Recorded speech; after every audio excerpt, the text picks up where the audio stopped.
Smart Ideas avec BNP Paribas. Découvrez des entreprises à impact positif.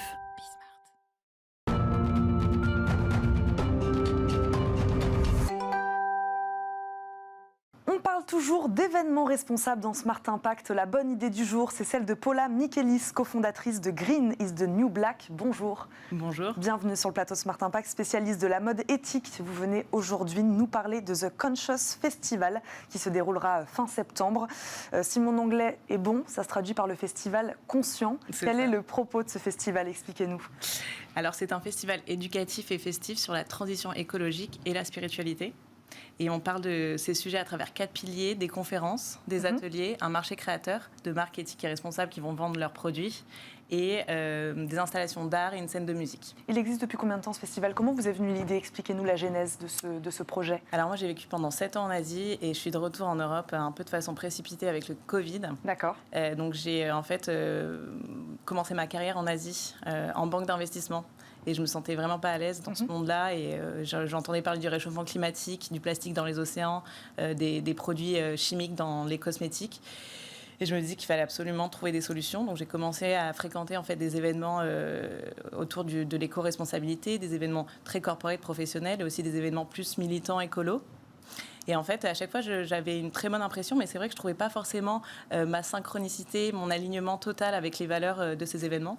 Donc, en fait, j'ai pensé à créer mon propre média, mon propre événement, et c'est comme ça qu'est venue la genèse de Conscious Festival, qui est organisé par le média qui s'appelle Green is the New Black. En allant piocher un peu donc dans tout ce que vous avez découvert. Comment rendez-vous possible, parce que c'est ce que vous disiez, c'est quand même un événement très festif, vous parlez même de spiritualité.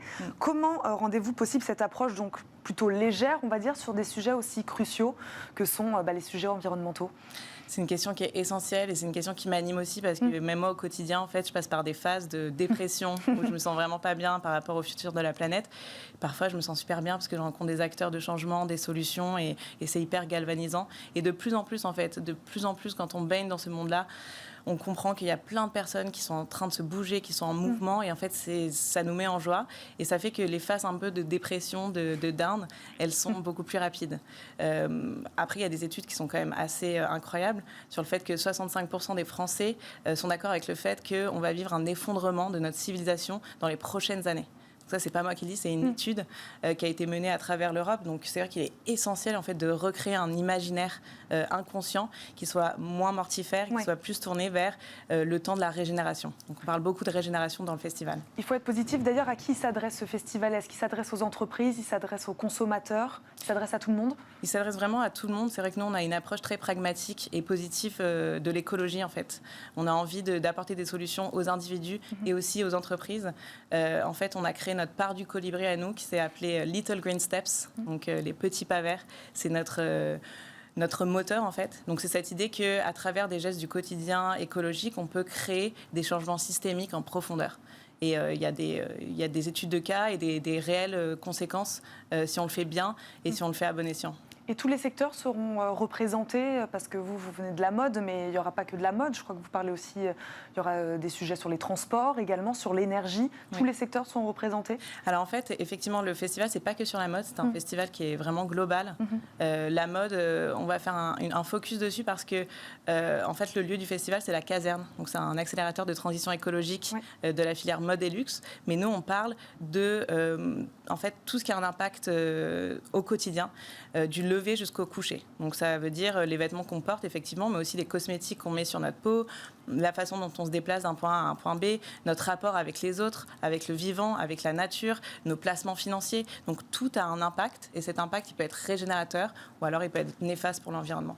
Donc on va vraiment parler de plein de sujets différents. Paula Michaelis, il nous reste 30 secondes. Le festival donc prône des valeurs de durabilité. De quelle manière lui est-il durable? Alors, c'est vrai que j'entendais tout à l'heure, nous, ça fait depuis 2015 qu'on se creuse les méninges pour faire en sorte que notre festival soit aussi durable. Donc, pour vous donner un petit peu des anecdotes, sur le festival, on aura les matériaux parisiens qui va transformer les déchets organiques issus de la nourriture en produits objets de la table directement. On fait en sorte aussi de faire voyager les idées, pas les personnes, sachant que notre festival est international. Donc, on aura des ponts entre l'Asie et l'Europe, avec des conférences qui se passeront en simultané à Singapour et à Londres, connectées par la technologie. Donc beaucoup virtuel. beaucoup de virtuel, donc on se repose beaucoup sur la technologie. Au niveau signalétique, on va utiliser beaucoup de tissus upcyclés, donc issus de la filière de la mode, dont les marques ne servent plus, afin de créer notre signalétique et des drapeaux d'indication. Merci beaucoup, Paula Miklis, d'avoir été avec nous. Je le rappelle, vous êtes cofondatrice de Green is the New Black et vous êtes venue nous parler de The Conscious Festival. Ce sera fin septembre.